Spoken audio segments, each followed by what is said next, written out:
So I keep talking about how good it is being pitch side.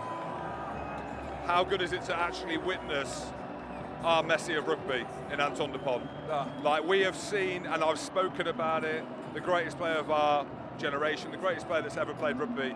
No one can argue that. No one can argue that Antoine Dupont, for me, is the best rugby player. The influence that he had on that game, the chase backs, the turnovers, the box kick on the line in extra time, absolutely phenomenal. And I know there was a big conversation with Jameson Gibson-Park, who is a world-class player. We're talking about Antoine Dupont as a god of rugby. Yeah, and look at, you know, Messi won his World Cup by what he did on the field. Like, there's no one had more influence on that than Antoine Dupont. He got man of the match, but if you actually break down all his moments, it's phenomenal.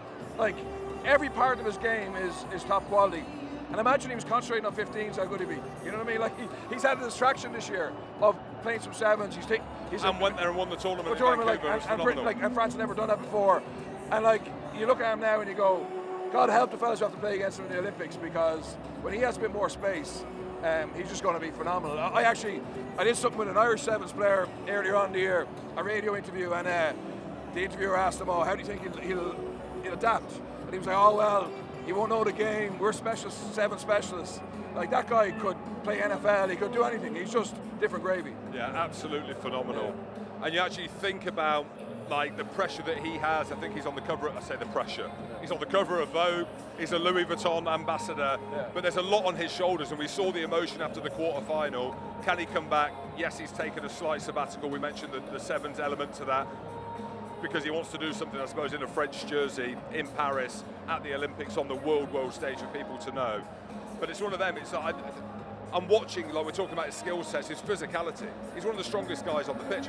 He was in a breakdown over ball. Ryan Baird comes in to try and clean him out, and you're thinking he's going to level him.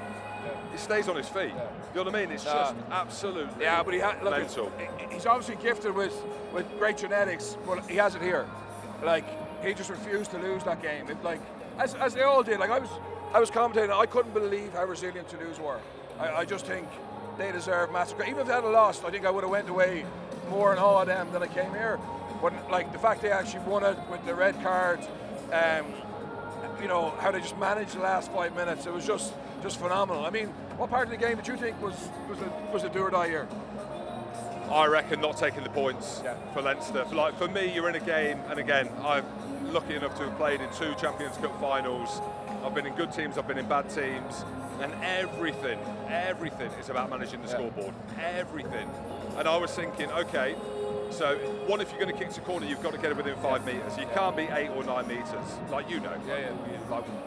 And they did it a couple of times, lost the line out, got turned over. So I'm thinking, right, every opportunity you've got to take the post. And maybe this was it. Maybe Byrne didn't have the legs. I know he went off with an injury.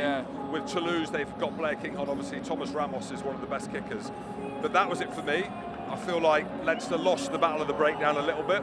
And then with that, the way that they were doing it, the physicality, because they were counter-rucking, you're getting the referee's head that you've got a more physically dominant team, even though Leinster were very good competing the ball, because there was nothing in it, right? So we're trying to draw out like the minuscule details, and I think Dupont was the difference as well.